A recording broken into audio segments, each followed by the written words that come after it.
Where do we begin about Sam, our good friend Sam Kinison, who... I thought that was a good touch that you dedicated the show to him this past... Oh, you caught the TV show. Yeah, we threw that together at about 10 o'clock at night. Dan ran over to the TV station, and we're talking about on the TV show, we had a little dedication of the show. Hold on a second, I gotta get rid of that squeal. We're back. That's for sure. I turned this whole machine off. Is that cool? Yeah, we don't need that. Yeah, I don't need that. That thing always makes noise. It's a cassette player. Yeah, so I quickly got that thrown together at about 10 o'clock on Saturday night. I couldn't believe Dan got that together in an hour. You know, to get anything together in an hour over at that Channel 9 is impossible, but... Yeah, because people were asking me if that was going to happen. I said, it's Channel 9. It's impossible. Well, you'd ask me in the morning if I wanted to do something, and it didn't seem right in the morning. It was just like, I don't want to just throw something together. We'll do something nice. You know, I got a couple ideas on what we could do to tribute Sam, but then at around 9:30 at night when we spoke... I said, yeah, maybe we should be doing something. So, I don't know. But where do we begin? You know, it's so funny. By the time I get on the air, if something like this, some tragedy like this happens, I've already talked about it with about 900 people, so we've been all through it. Kind of hard to... Well, people were calling me like I was the widow, you know? Yeah, I got a lot of that, too. In fact, Dia came in this morning. Oh, she gave that to you, too? Yeah. Hey, how come Dia feels so free to walk into my office and start conversations? I got 15 minutes to read the newspaper. No offense to her. Well, she digs you and... She's real nice and everything, and I like her, but... And she helps us out a lot. Yeah, she just can't bang on my door and just come walking through. Just because it's early in the morning. She needed somebody to talk to. Yeah, well, I wasn't a real good consolation kind of thing because Dia, what does Dia do here all night? She was doing the overnight. She does the overnight. Oh, is that what she was doing? Yeah. She works here now? She always has. That's why she's always hanging around in the morning. She fills in for Allison Steele. What happened to Maria Melito? Dia and Maria sort of split that duty. Really? And Allison's been out a couple days this week, so Dia's been in for like the last... Oh, I didn't realize. Because after Dia, I didn't realize why Dia was here in the morning. I thought she worked for Westwood One. She does. Oh. That's her full-time job, but she does some on-air stuff here every once in a while. Yeah, because every morning, like, I get a knock on my door whenever she's working here, and, you know, she comes in to chat. And it's just like, I'm not, you know, it's not that I'm not in the mood. I'd love to talk to her. She seems real cute and real nice, but... And she's certainly easy on the eyes. You know. No problem there. But, you know, she came in, she goes... So I don't even answer the door. I forget if they're knocking, it's somebody who shouldn't be knocking. Right. Knocking, and finally the door just opens up. She wasn't taking no for an answer. There was no answer, but she opened it up. Thought you didn't hear her. Howard, hello, listen, I just want to say that I know how much you love Sam, and I just want to say that I'm sorry. Well, she didn't even announce what she was talking about. She came in, said, "Hi, Robin. I'm sorry. I'm really sorry." And Robin figures everyone owes her an apology, so she's thrilled to hear it. Okay. You're absolutely right. You're forgiven? You're forgiven. But you owe me. No, but it was very nice. You know, a lot of people called me and said how sorry they were because, you know, it's really funny. When I first heard the news that Sam died, where was I? I was at home. It was we take the phone off the hook at night because otherwise we get so many phony phone calls and stuff. So we take the phone off the hook at night, and I put it on at about 9:30. And the second I hung up the phone started ringing, and of course, who was it? Dominic Barbara. Oh dear. The bloated attorney. And the second I picked up, did you hear about Sam? And I said, hear what? Well, what's going on? He couldn't wait to be the first one to tell me. Dominic could not. I'm sure he must have been calling you, Gary. He had already called me several times. Right, to get a hold of me. Yeah, well, because I had been trying to call you because I had heard much earlier. Dia had called me. So you probably said to him, don't worry about it, Dominic. I'll tell him. Well, and, no, Dominic, of course, couldn't take that. Dominic wants to have a story with me all the time. I was the first to tell him. I was the one who broke the news to Howard about Sam Kinison. So true.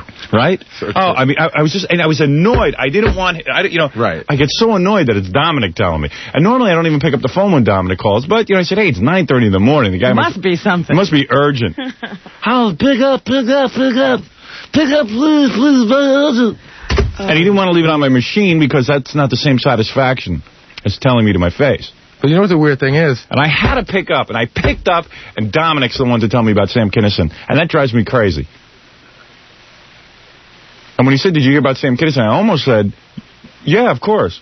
No, not knowing what the hell he was talking about, but I just don't like him to tell me anything. Right, to have something on you. Yeah, right. To know something you don't. Yeah, because he for the rest of his life, that'll be a big story with him. What's that? What's that? Oh, Corey Feldman's on the line? Oh, yeah. Oh, good. Corey was a good friend of Sam's. Yeah. What's there? I got to transfer it over. Oh, okay. I'm sort of... Richard Simmons is coming in at 7. He was over my house for dinner last night. That's a whole nother story. And I forgot that was happening. there's a whole bunch of other stories about Esquire magazine. There's all kind of stories. There's all kind of stories. You had Richard for dinner last night. Yeah. But we'll wait till 7 o'clock when he gets here. Because it was really strange. Oh, goodness. But Dominic, boy, he had to call me with news of Sam Kinison. And I could actually hear little chunks of food flying out of his mouth into the little holes in the receiver. It still didn't stop eating. Where's the... We're going to get a donut. Hold on. Did you ever lose my Sam Kinison? Hey, Dominic, you mind swallowing for a minute? But Dominic must have, I understand Dominic was dialing since 6:30 in the morning, had me on rapid dial, just in case the busy line went off. And Oh, man. Can I tell you something? Yeah. He was out in his supposedly, relaxing house on Shelter Island. Yeah. And this was, his day off. Right. And I'm telling you, I think he told me, because he got me the first time at around 8:30 or something. Yeah. Wow. So he was probably, really was, hitting redial. Could it have been that important for him to be the first one to tell me the news? Yes. He's unbelievable. At some point you say, as long as he's busy, I'm sure he's going to learn about it, you know. Yeah. I just want to know how, please. How are you sitting down? Did you? And he puts on the voice, Did you hear about Sam? No, what's going on? Sam Kinison died today at... he gave me the whole... Right, the whole rundown. And I wasn't annoyed at first that Sam died. I was annoyed that Dominic was telling me news that I didn't know. Accept the bad news. No. You were too upset with Dominic. And I was like, oh, okay, Sam died. And I understood. I immediately, let me get Corey on the phone. Hi, Corey. Corey, you there? Yeah. Corey Feldman, the star of, let me give you credits real quick. Stand By Me. License to Drive. Lost Boys. Dream a Little Dream. Dream a Little Dream, and that thing he did with Drew Barrymore. Right. So you have to school did with Drew Barrymore. Yeah. And this is the very straight Corey Feldman, by the way. Yeah. It's very straight. Well, actually, used to be, when the old days, used to be one of Sam's partying buddies. That's very true. Sam told me you could keep up with the best of them in those days. Well, I'll tell you, I've got an interesting story about how Sam and I were having a competition one time. Yeah. And we were trying to see who could stay up longer. And, he did this all the time. He would bring guys up to the house, the guy... I'm not going to mention other names, but right.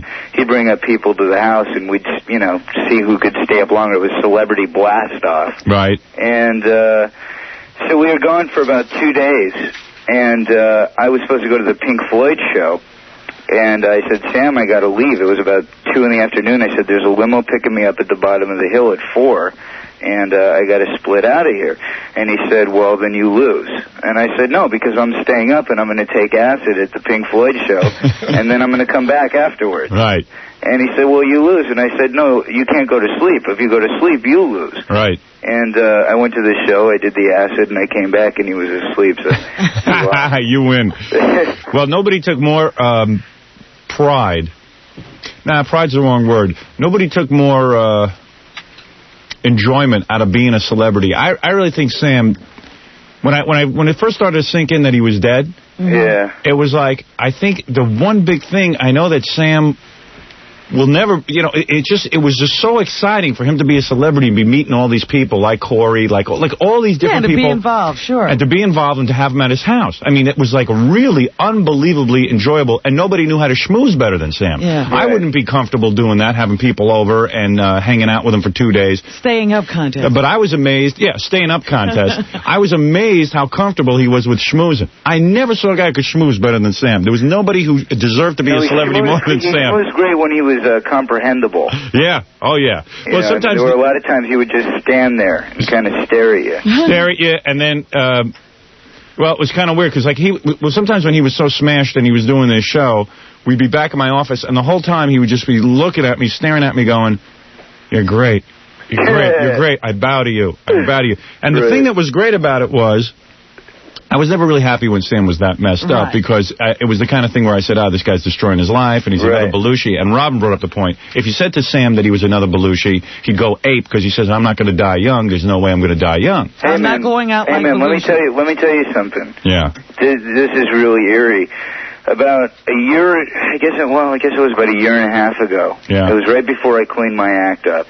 And I was up at Kinison's house, and he was showing me, you know that old picture of Marilyn and... No, the one in the kitchen. The one in the kitchen. with all the stars in it. James You know, at the cafe. Right, the one in the kitchen that hangs there. He's so proud of it. Right, exactly. Yeah. He showed me this picture, man. He goes, "You know, Corey, it's the weirdest thing. But the last couple nights, I've been seeing myself appear at that counter." Yeah, but you know what? He told me that story, too. Years ago. Yeah, years ago. Well, but I mean, I just think it's kind of an eerie thing. Yeah. Well, I'll give you one eerier. You know, every time a celebrity dies, I mean, someone we don't know, we come on the air the next day and say, "Jesus, too bad," because we had him booked on the show. But it was really weird. We had Sam booked today on the program. I couldn't get this out of my mind because we had heard that, Sam got married. And we called up Sam and said, "Sam, come on the air today," because he was going to be we knew he was going to be in Vegas. Right. He was supposed to call in today to talk about his marriage. But more importantly, what I really wanted to talk to him about was he supposedly got into some kind of fight with Tom Arnold at a club, which I knew was going to be a great Sam Kinison story. It was going to be real funny to talk about. So I'm sitting here staring at the message. Gary just gave it to me. It says, "Gary, Malika Kinison called. She says that," and this is typical of their messages, she says that she and Sam are... You can call them on Monday, or you can call them on Monday, or they'll call us. She's not too sure where they're going to be, but try the above number. So it's always like confusion, mass confusion in that entourage. Right. Everyone just like sort of running around. We don't know where we are. But we'll get to you somehow. Yeah. Man. I'm still in shock. Yeah, me too. I mean, I was sitting here at my house, working on this script, man, and it was like 11:30, I guess, Friday night, and I got the first phone call. And then after that, I called a few of his friends, and then it was just like people crying in my ear. And, and you didn't get the full story until really yesterday. Well, did you speak to his brother, Bill? No, I haven't talked to Bill. Well, here's what happened. I talked to is Gavin, who was his, right-hand man for a long time. And well, let me tell you what happened. I'll give you the... Well, I heard the whole story about he got out of the car and... Yeah, I'll give you that whole story. Let me just say it on the air, because it's kind of weird. I thought this was particularly weird. Yeah. I called Sam's brother, who evidently, they were driving... Here's what happened. They're driving to Vegas, and... Actually, someplace called Laughlin. Yeah, I don't know what the hell they were doing, but they're on this road, and I was talking to Leslie West about this, who we'll call later, but Leslie has driven this road many times when he was on his way to Vegas, and he says it's like one of those Autobahn roads. Have you ever been on it, Corey? Yeah, I've been on the road to Vegas, sure. He says it's like everyone's doing 400 miles an hour on this stupid road because it's just one stretch of long, empty road. In the desert somewhere. Yeah, and it's, and it's one lane going each way. Right.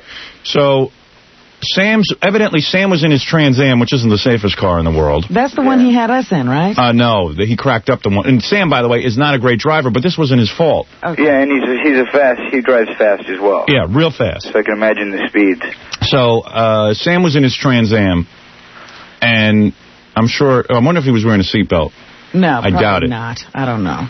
No, I doubt it. Sam also, you know what? Everything keeps flooding back into my mind. When we were in Los Angeles the last time with Sam, and we're driving around in his car, and I'm yelling at him that we're all going to die in his car because he's driving like a maniac. He was on, what was he on, painkillers or something, or heart medicine? Yeah, right. But he was also, wasn't that when he had discovered Xanax? Yeah, Xanax. And he goes, "I'm completely clean, I'm straight." I go, "Well, Sam, you're on Xanax.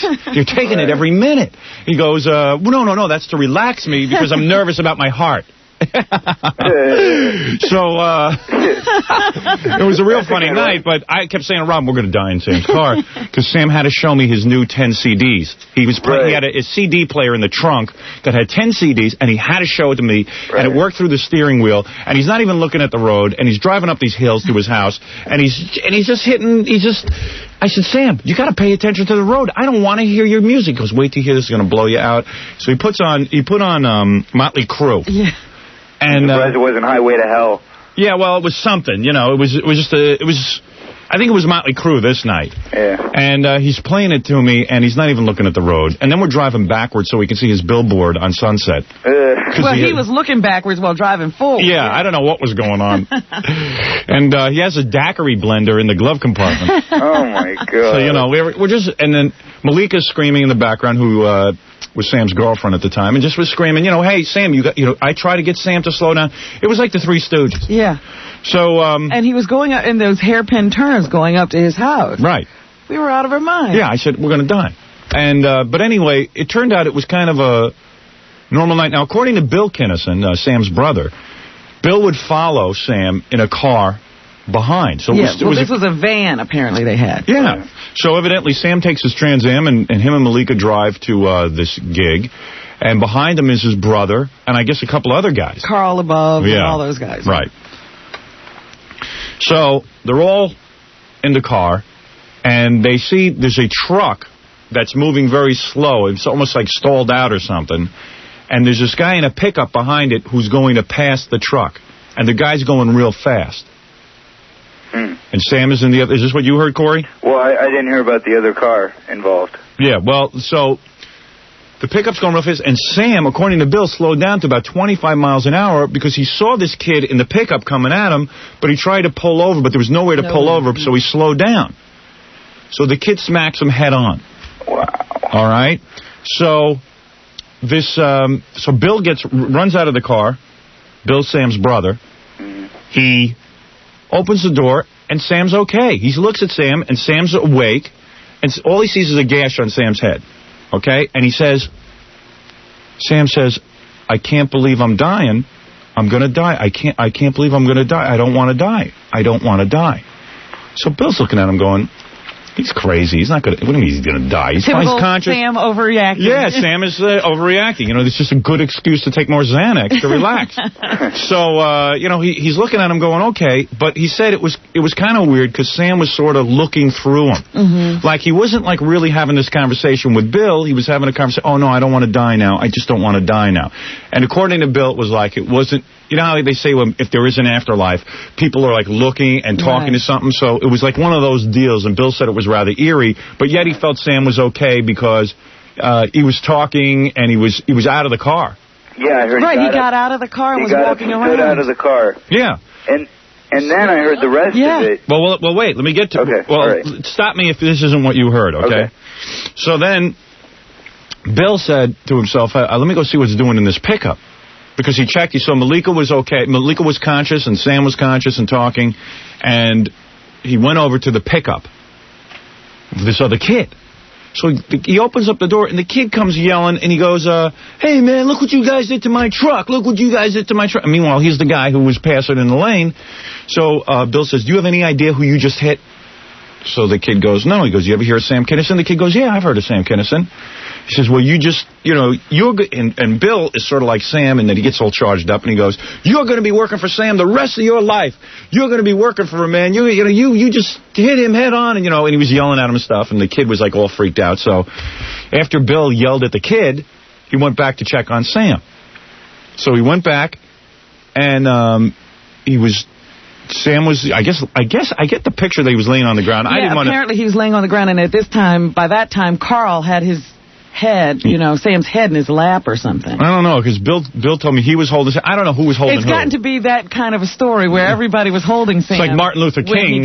Jesse Jackson claims he was holding Martin Luther King, but he wasn't anywhere near him. So anyway, I don't know. They'll do the movie and find out it was an assassination. But the eerie part, Bill said, was... So then he went to talk to Sam, and just to check on him, and Sam said... at this point, he said, I just don't want to die, man. I just don't want to die. And then he went and said, okay. He said, okay 3 times. Right. And died.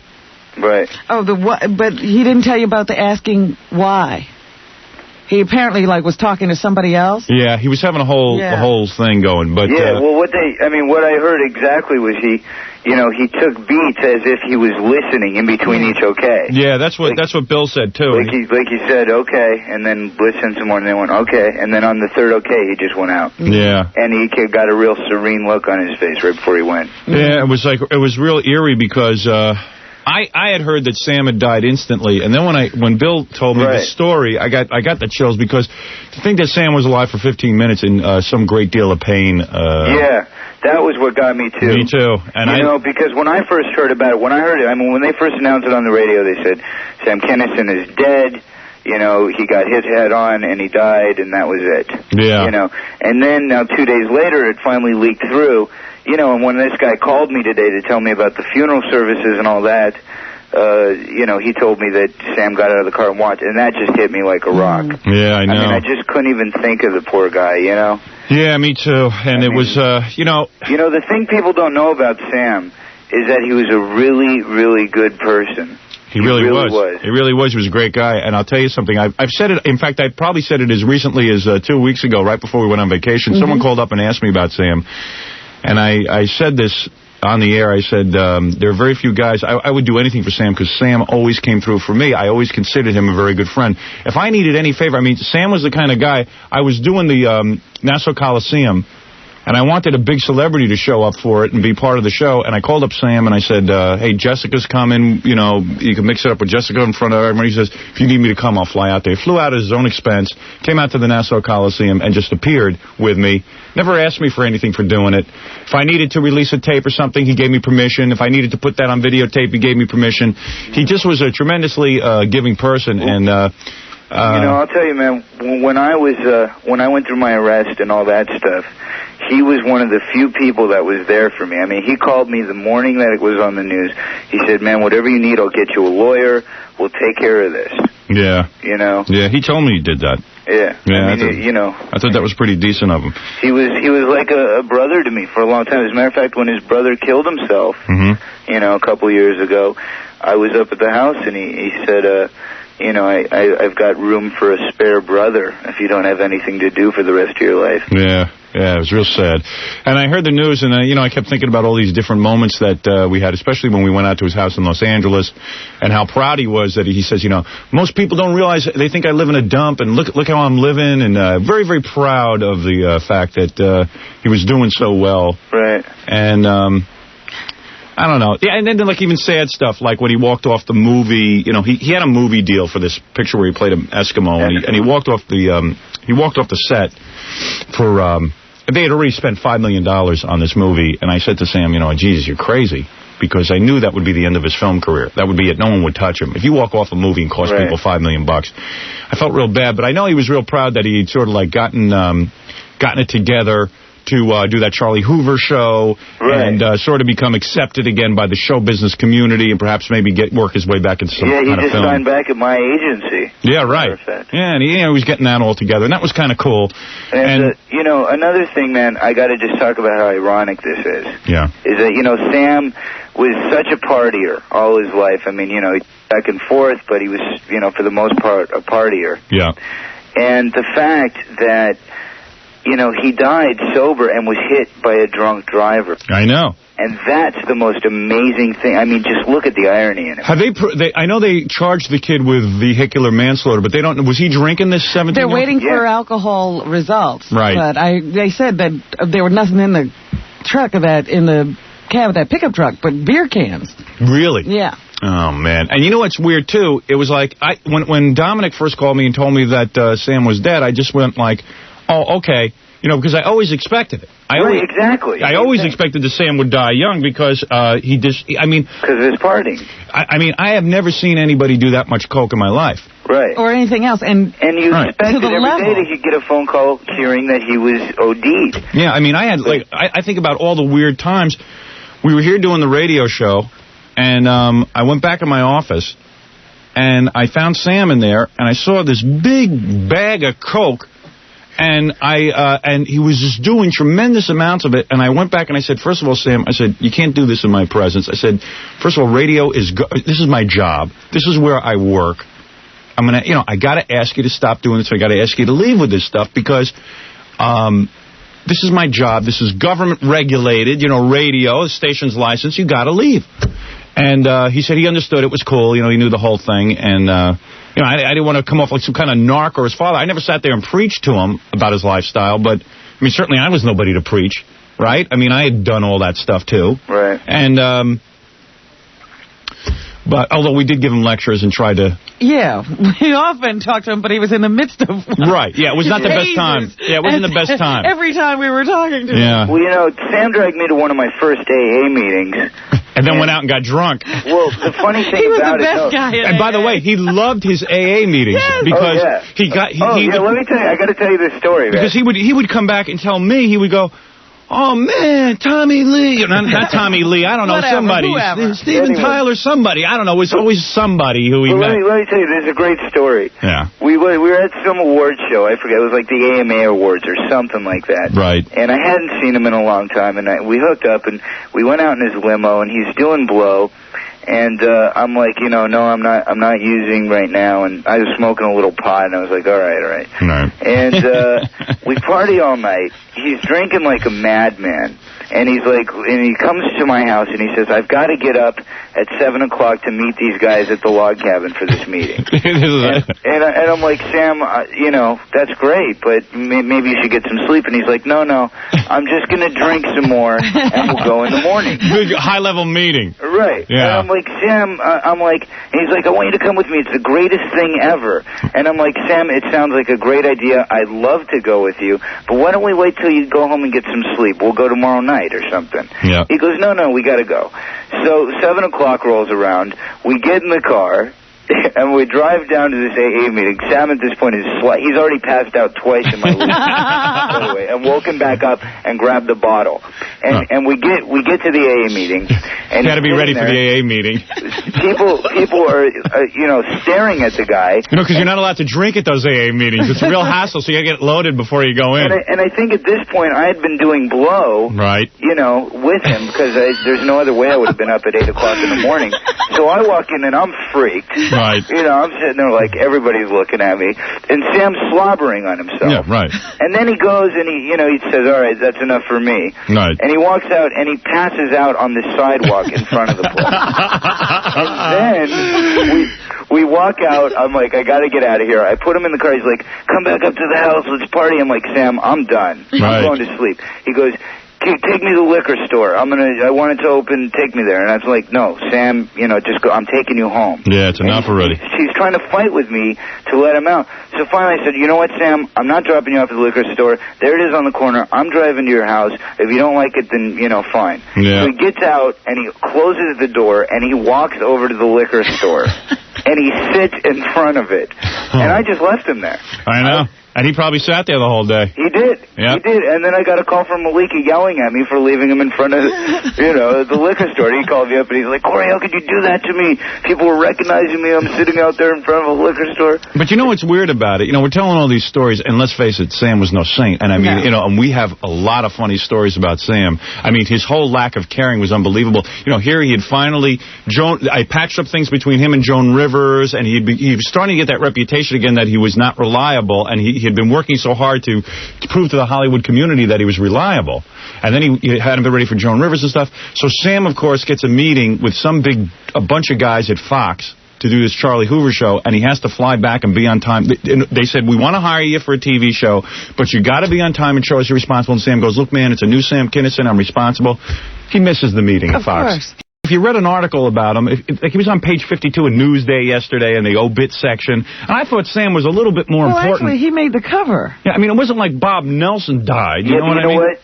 I mean, the press has been so hard. The night he died, on the news radio out here, it said, foul-mouthed comedian Sam Kinison. Right. Yeah, and he was a lot more than that. And, like Leslie West said something really cool to me yesterday. We were talking about Sam, and he goes, they're making Sam out to be Fatty Arbuckle, like sort of like... this buffoon who just partied all the time and got into trouble, Well, they were saying he was the grandnephew of W.C. Fields. Yeah, right. Oh, man. But the guy, if you remember when Sam burst onto the scene, and he really did, it was like with rage and fire, man. I never laughed harder in my life. Mm-hmm. Yeah, and great, man. It's unbelievable. I mean, he really did change the face of comedy, didn't he? Yeah. He there was always a line that every other comedian went up to and saw how they could bend it. That's where Kid Quay came from. Yeah. And he would just he would just kick that line apart. Yeah, and I always dug that. I was like that. And I thought his best comedy of all was when he'd just be here on the show ad-libbing and talking about his life. That was always funny. Oh, he was... just think of the times that, you know, he revealed to us that he, you know, was sleeping with the 2 sisters. Unbelievable. With his fights with Jessica, with Goldthwait. And remember the Bon Jovi thing, the dude-man fight? Yeah, unbelievable. Oh. Well, what I'm going to do is, I didn't want to rush something together. So I said, because Gary said, you want me to get the clips together for Monday's show? I said, nah, you know, Richard Simmons is coming in and all that, and there won't be that much time. I said, why don't we talk about it, and then, like, maybe Friday, we'll just do a bunch of clips from Sam's appearances and sort of remember him that way, because he really gave us some incredible radio. I mean, awesome radio. Yeah. The best radio. If you will. He was incredible. Yeah, and he was a good guy. He really was a good guy, and I really am saddened by his death. And I just can't believe he didn't go out with some coke, you know, some sort of frenzy. Yeah. You know, I just can't. I think it's a lesson to us, you know. In some weird way, I really do, man. It's, you know, the drunk driving thing. Well, you know what they keep pointing out in the papers? Yeah. You know, his one famous line about, you know, mad. Yeah. Mothers Against Drunk Driving. He was against Mothers Against Drunk Driving. Yeah, because Sam loved to drive drunk. Yeah. He said, it was a joke, but he used to say, hey, there's no challenge in driving anymore. Everybody's so straight. You know, and I know that'll come back, like some straight ass will probably print in the paper, you see what he said, and it'll come back. But come on, you know the difference between jokes and reality. And it's just hard to even laugh at that now, you know. I mean, it's just the shock value, I think. Yeah, well, he was funny. He was funny. And, you know, it's the kind of thing, too, where Sam would actually be laughing about his own death. You know, remember when his brother committed suicide? And he called up and he told me to make jokes about it, Robin? Oh. And we were on the air joking about his brother's suicide. Of course, then he was telling all the jokes, Yeah, he was doing all the jokes. I remember the day, I saw him the day after, and he goes, I just lost 180 pounds. Oh, man. Yeah, but, so...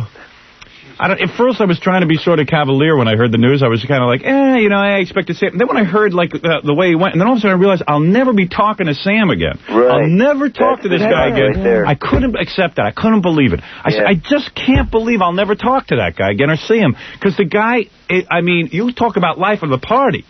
This guy never let up. Right. You know what That's the part that gets me. You know the first thing I flashed on, Robin? What? We were out in Los Angeles, and Sam decided to go to, we decided to go to the Palm 2, or Palm, what is it called? The Palm. Yeah, the Palm. We go to the Palm because that's Sam's favorite restaurant. And we're there, and Sam's ordering these big fatty steaks and all this stuff. And I'm talking to Sam the whole time. I'm going, Sam, man, you got to get your health together. He goes, Howard, I want to lose weight. How can I do it? I said, Sam, you don't even order anything healthy. So he goes, I'm going to order something healthy right now. So he calls the waiter over. He orders. I said, Sam, what do you order? He says, I ordered spinach. I go, good. That's good for you, spinach. They bring over spinach. You could, among the butter and sauces on this spinach, it was cream of spinach. You couldn't even find any spinach in this dish. It was just like loaded with butter. I go, Sam, you don't understand something. I go, look, man, I said, there's butter, there's fat in here. I said, how are you going to lose? He goes, hey, man, I'm trying, all right? Take it easy on me. Yeah, this was right after the heart scare. Yeah, because he was on his heart medication. He's on his heart pills, and he's going to get his health together. He's always getting his health together, and you know he's never going to get his health together. Because Richard Simmons was over my house yesterday, and he says, oh, what about Sam? He says, and the funny thing with Sam was, Richard Simmons and Sam used to actually talk on the phone. They never met, but Sam was always going to have Richard over and start an exercise program with Richard.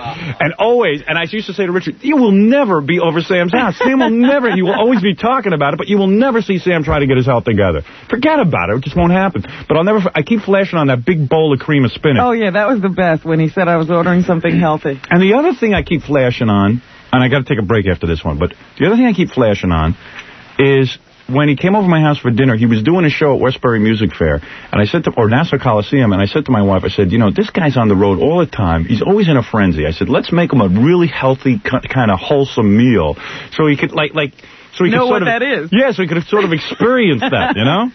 And of course, it didn't make a difference because you know one jumping jack would have done him in. You know, it would have killed him.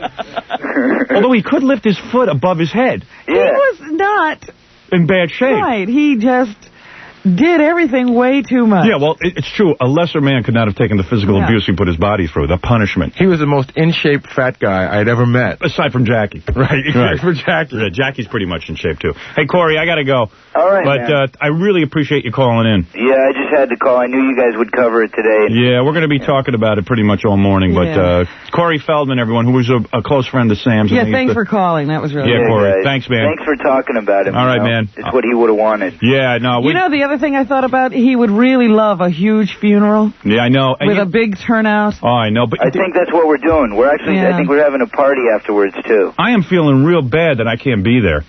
Fly out. Well, you know what the problem is? I got a TV show and a radio show, and there's no way I can coordinate both of them, and I just took a week off, and I know no one would understand if I went out there, so... Yeah. It would be kind of weird. Well, you know, I'll send your regards to the family. And Robin and I are always joking about how if one of our celebrity friends died, it'd be great to go to the funeral because we can network. Yeah. And this will be a great one because everybody's going to turn out for this one. And Leslie West called me up. He says, "You said I'd be the first one to go. You said I'd be the first one to go. You see, I wasn't the first one to go." That was the first thing I thought about. Yeah, I know. It wasn't Leslie. It wasn't. And Leslie was so proud of himself that he isn't the first one to go. Now he can go. Yeah, now he can die. Man. Oh, unbelievable. Because we used to always argue who will die first, Sam or Leslie West. And I said, I'll probably die before those guys. But then I also kept thinking, Sam was 38, right? Yeah. And, at some point you get over that whole drug phase. Most people do. He was beginning to get to that point. He was sort of, and you know what? He was so excited about being married and all that other stuff, and he just got done with his honeymoon and all that.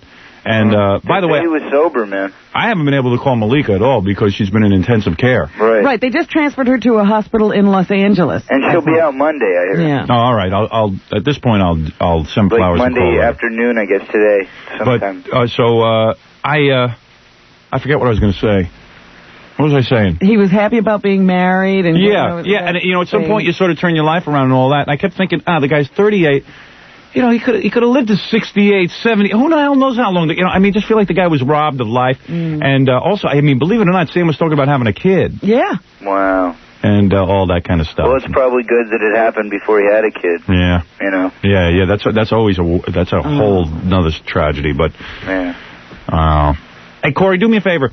I'm thinking of sending you down, if I can express them out to you, cardboard cutouts of me and Robin so you can carry us around at the funeral so we're, represented in some way. That's very funny. Yeah. Would you mind walking around with those? No, I do. Not at the funeral, I don't think. Yeah, maybe at the party. At the party. At the party. Just put a picture. I definitely will. Yeah, just hang these big cardboard cutouts of me and Robin up there. I will. And I'll do your voices and have them interview people. Because Sam would have loved it. Okay. All right, man. Thanks, Corey. Thank you. I'll speak with you. All right. Bye-bye. Corey Feldman, everyone. Out of Los Angeles. All right, let me take a break here. We'll be right back. 655 92.3 K-Rock, WYSP, WJFK. On the phone is Leslie West, the legendary Leslie West, of course, of Mountain and West Bruce and Lang. Good morning. Hey, he must have many, many, many Sam Kinison stories. Well, my favorite Leslie story, if Leslie ever died, you know what my favorite Leslie story is? What? That he always called in on a bad phone. he always, and we always go through this with Leslie. I cannot ever... Listen to Leslie's phone now. Isn't it clear? It is actually, but it's got like a vacuum cleaner hum to it. Oh, it does? Wait a minute. And Leslie's always switching phones. Whenever I even talk to him off the air, he's always switching. Look. How's that? See, much better. Yeah. What did you do? I had it's cold up here, and I put on a little heater. I guess that was making the noise. Oh. Oh, you turned off the heater. Listen, see, every time I talk to Leslie, he's always like, hold on. And then he goes and fixes something, and then it works. It's really... Listen, can I take myself off now? Yeah, you could take us. Yeah, it doesn't matter when you die now. Oh, because I was going to. Because you weren't the first. Yeah. Why don't we get in your Corvette and drive off the cliff like Thelma and Louise? Right, that's it. Well, I'll tell you something. I feel real bad that I can't go to Sam's funeral. Yeah, there's no way. Well, I understand what you're talking about. I'm going to Holland and Germany in a couple of hours, but calling your show, to me, this is like going to church for Sam. Well, in a way it is. It's sort of like all the networks have called already and asked if they can use pieces of the show and the conversation with Leslie and Corey and all this stuff. And I'll check with my agent on that. But you know what? I just wanted to say this because hanging around with Sam I had some of the best times of my life, and I know you didn't approve, but yeah, right. This show, you have no idea what this show meant to Sam, because when he came in and did your show, it was like he was cleansing his soul. I know. I mean, every couple of months he'd come in and he'd have the story. I mean, Robin's right. The radio that this guy gave. Unbelievable. And, nobody would admit to all their own personal demons the way Sam did, and that's why I liked him as a guest. Sam would come in and consistently open up. I mean, he would not pull back at all. I mean, afterwards he'd say, I'm ruined, you know. But thanks a lot, man, is what he usually used to say on the way out the door. He goes, thanks a lot, man, you ruined me. I go, Sam, you're the one who brought up all this stuff. Really? You're the one who brought every one of these things up, and he'd scream, he's ruined, and I ruined him. And he'd be mad for like about an hour, and then he'd forget about it. But you know what used to really flip me out about Sam? was that he'd come on our show, and being on our show was more important to him than Letterman. Anything. Than Joan Rivers. Like, he made sure he was here that morning. He got drunk on the air, and then he gave the excuse he had bad Chinese food, but he was so loaded after our show, he just passed out in his room and didn't do the Joan Rivers show. And, like, I'm used to... the reason he got loaded, because he was straight. Yeah. Up until that point, was because you said you missed him coming on the air drunk. Yeah. I said, Sam, you're funnier when you're drunk. And then all of a sudden he said, well, I got to get drunk then. That day that he was late for Joan Rivers, he stayed up all night to be on your show. I know. And that's what, after that show, I know with the television appearances, that, coming on your show, Sam, the one thing he always used to say is they never can see how bad I really look. Yeah, well, Sam understood the power of the show, because to him it was more important to be up for this program. Oh, yeah. And to be witty and sharp for this program. You know what I'm also thinking about? Yeah. The time he came in and criticized one of your Letterman appearances. I was thinking about that being like, Howard, you were so good Friday night. Thanks, man. That was what I was thinking about, is that Sam gave you that lecture, and he said to me once, he said, boy, I really screwed up with Howard talking about what he should do on Letterman. Look what I did. Hey, let me tell you something. Hey, speaking of Letterman, I know we're talking about Sam. Should I go into my whole Letterman story now? Yeah, definitely, man, because the fact that you were so good Friday night was, I have a feeling, Howard, when that show was on, he went about 2 hours in. I thought about that, too. I said, while Howard's here, Sam's on his way to die. Right. Yeah, it was weird. I was thinking about that, too. Unbelievable. And I would have been happy to know that Sam had seen my appearance. You know what I mean? Because Sam would always give me a critique. But he was so good, probably. That's why he got into that accident. Yeah, he couldn't take it. Oh, man. Sam, I really can't come to grips that I will never see Sam Kinison again. I just cannot come to grips with that. I kept reading that headline yesterday in the paper, or Saturday, whenever it was. And I'm sorry I couldn't call you before Dominic, but I think I did call you before Dominic. And except the line was busy. Well, something was up, but the shock. I mean, when the only thing I could remember is when he played Westbury.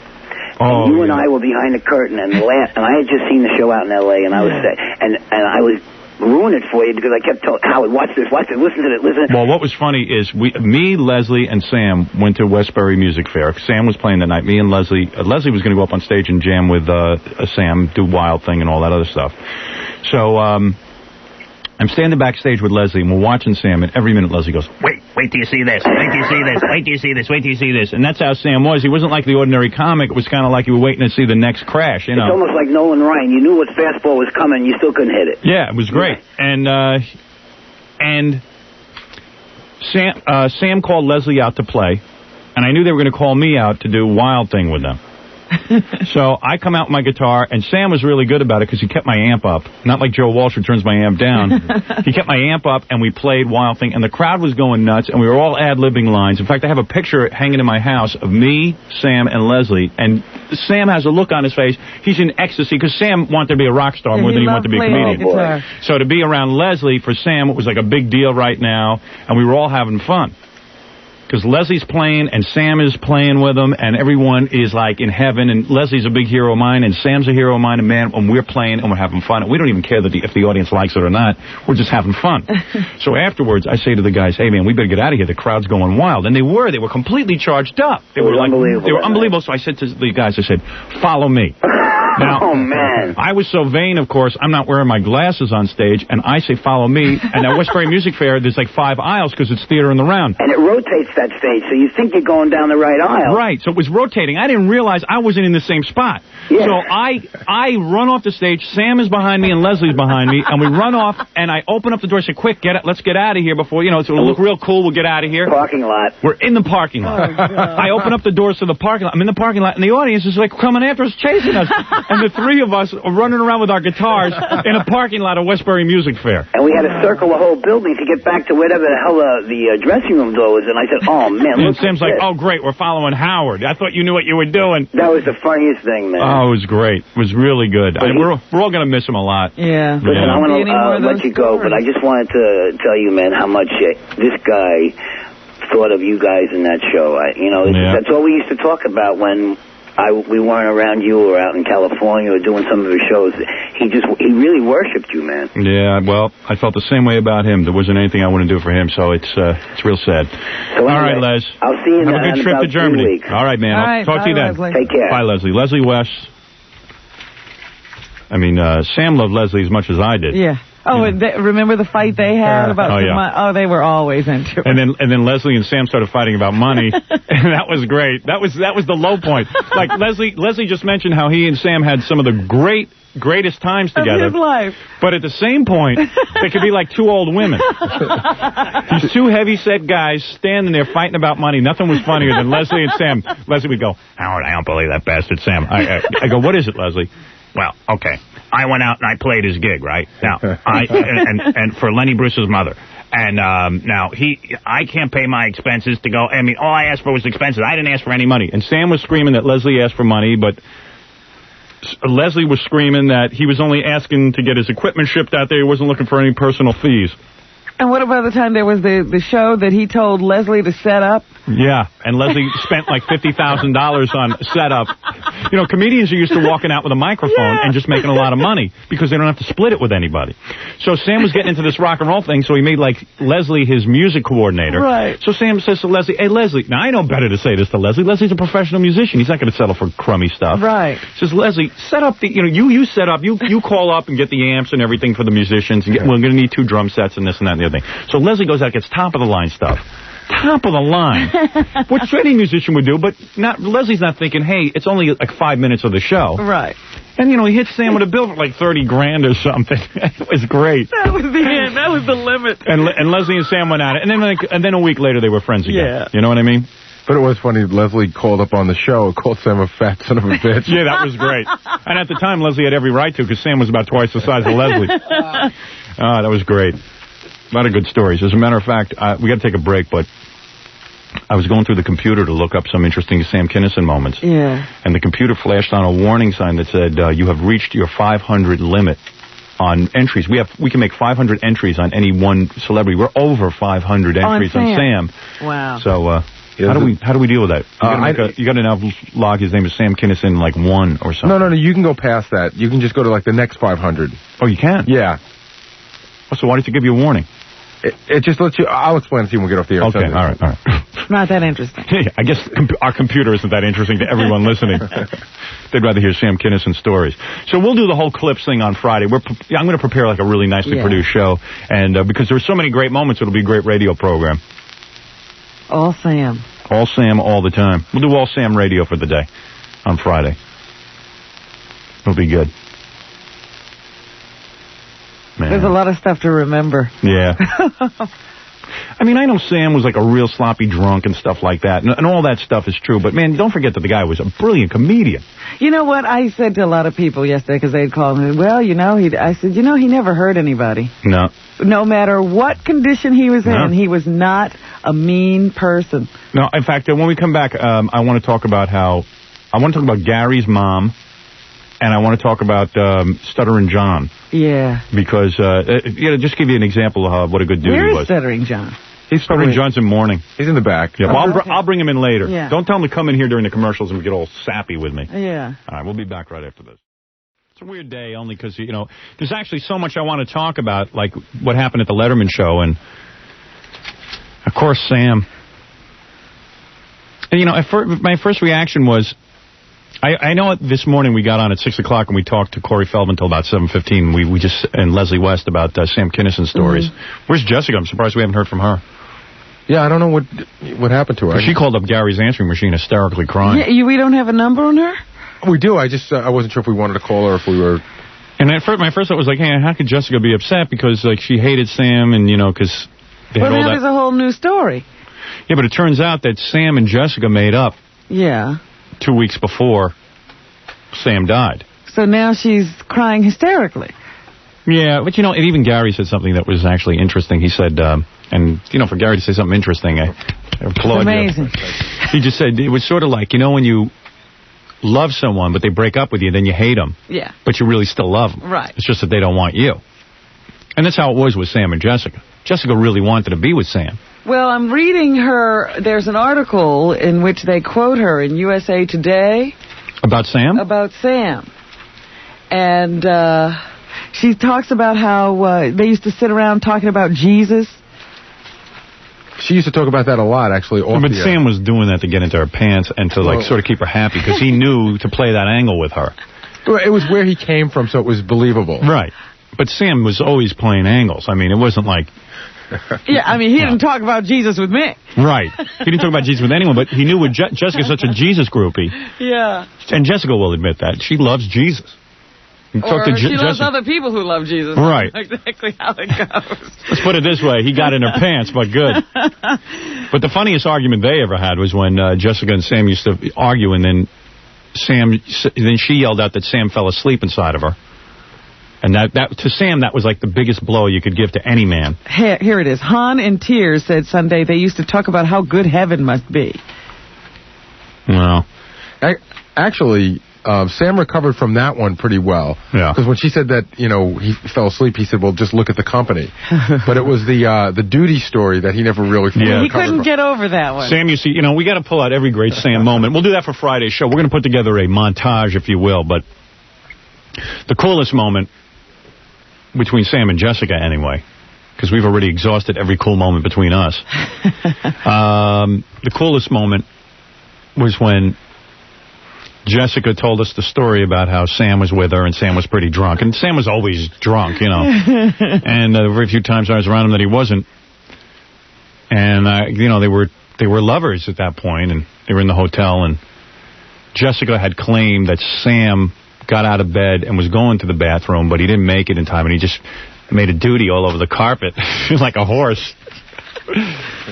Who's on the phone? It's going to be Jessica. Oh, good. So she just said he was like walking. He was like almost sleepwalking. Yeah, like he didn't walk. He walked in the wrong direction. Right. Sort of missed the bathroom. And he evacuated his bowels all over the carpet like a horse, she said. It was like, like a guy just... And she said it was unbelievable movement. And then Sam just went right back to bed. He didn't know what happened. I said he was leaving trails like Hansel and Gretel, just so he could follow his way back to the bedroom. So Jessica, who was, sort of in love... Wait, here's Jessica. Jessica, I'm just relating some of my favorite Sam stories. I know. I heard you. Yeah. So... Because Gary said you called up hysterical crying on the answering machine. Well, I just found out, when I... Yeah. And you know what? When I found out, I wasn't that shocked. I was like, Sam died. I expected it, kind of. I got scared. And then afterwards, it really hit me, first it hit me that, hey, he wasn't even doing anything. It wasn't even like he was doing some huge party weekend or something and did like a Belushi. Just something so senseless, and I couldn't believe I'd never hear from him again. Yeah. And also, it was like freaky that we had him booked on the show today. You did? Yeah. Are you kidding? No kidding around. Oh, man. He was calling in from Vegas because we were going to talk to him about getting married, and also we were going to talk about him confronting Tom Arnold.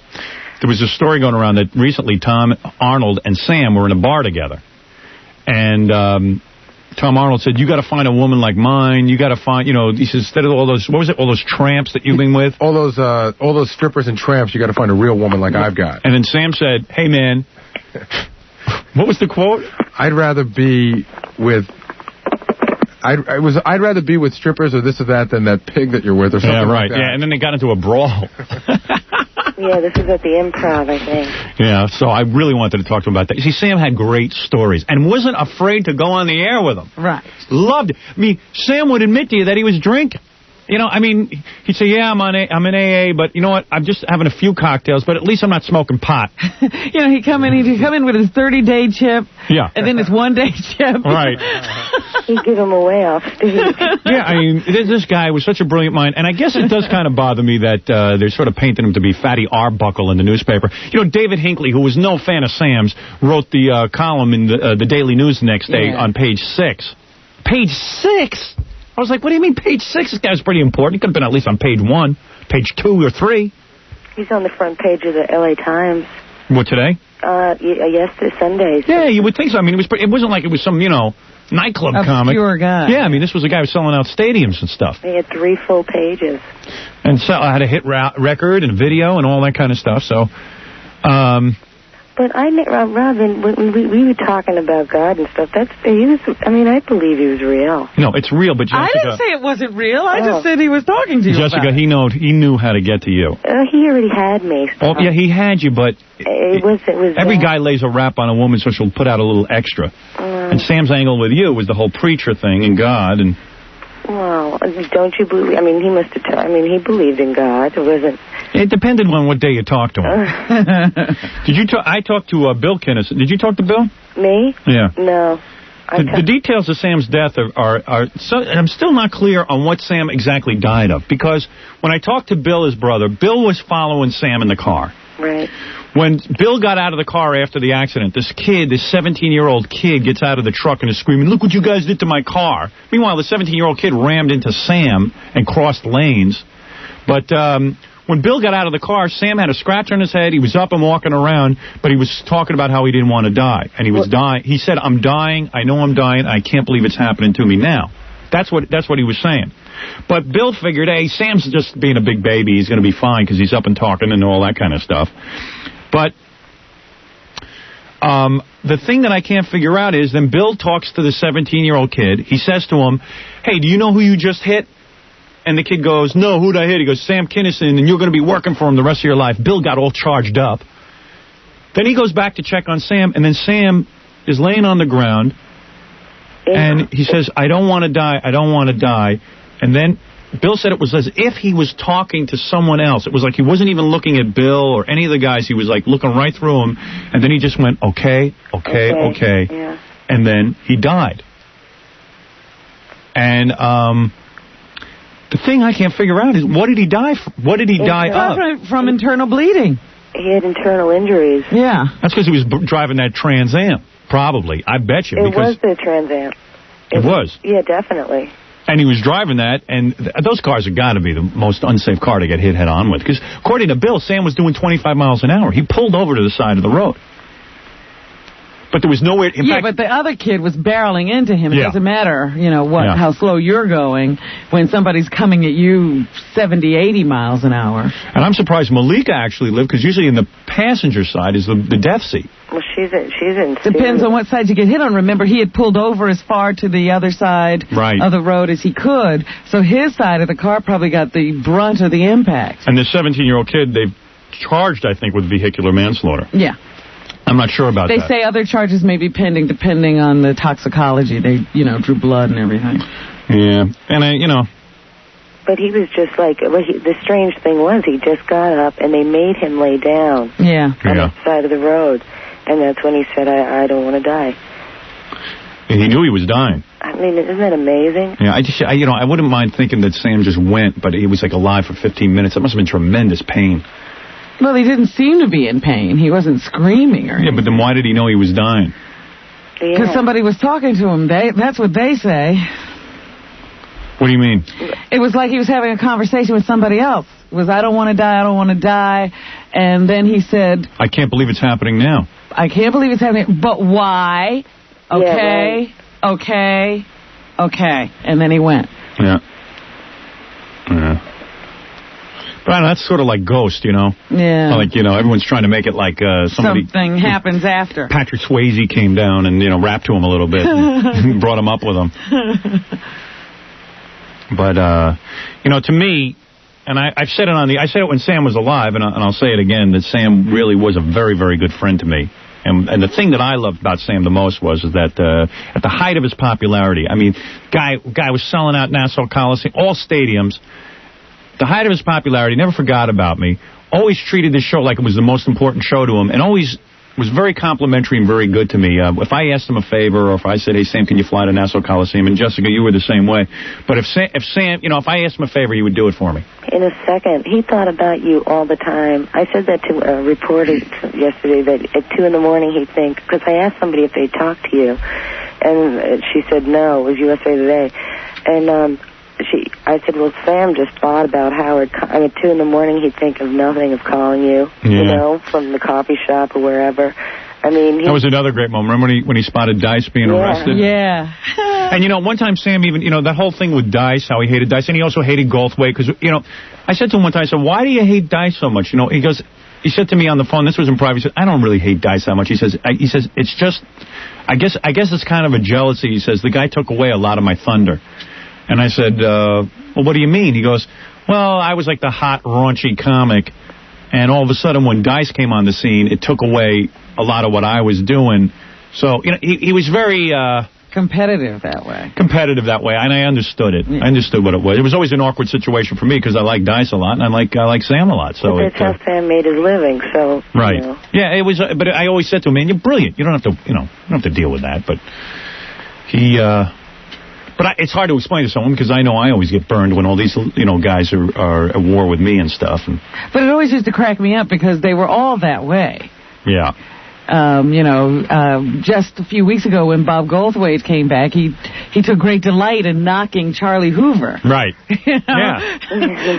Because he had lived through that horse movie, whatever it was called. Well, for sure on Friday I'm going to replay Bob's and Sam's argument. Yeah. That was just one of the highlights of all time. But one of the highlights was when Jessica got on the air, and she was in the middle of a fight with Sam, because you were pretty burned up. You really love Sam, and I think you easily would have liked to have been Mrs. Kinison, true? Yeah, you know what happened? Can I tell you now what happened? Yeah. With the other stuff in it. What happened was he was not getting along from a moment with Malika. And so, after we spent a few days together and everything, and then we got together, he just, it was like I was there on the rebound or something, and it bothered me. It hurt. And then he sent me roses, he sent me flowers, and then, you know how Sam is. Sam does what, Sam's a guy. He does what he wants to do. Well, Sam isn't known for, keeping long-term relationships, really. No, absolutely not. But, things got, for a brief... Things got kind of wild, and so Jessica and Sam started really going at it. But it made for great radio. It really made for... that's how Sam was. And I guess to a certain extent, that's how you are, Jessica. It was the kind of thing where they were both very open on the air. So Jessica said, hey, Stuttering John, we should bring you in here. John's all broken up because actually... I would say he really loves Sam. To show you what a good guy Sam was, Stuttering John used to go out to Los Angeles.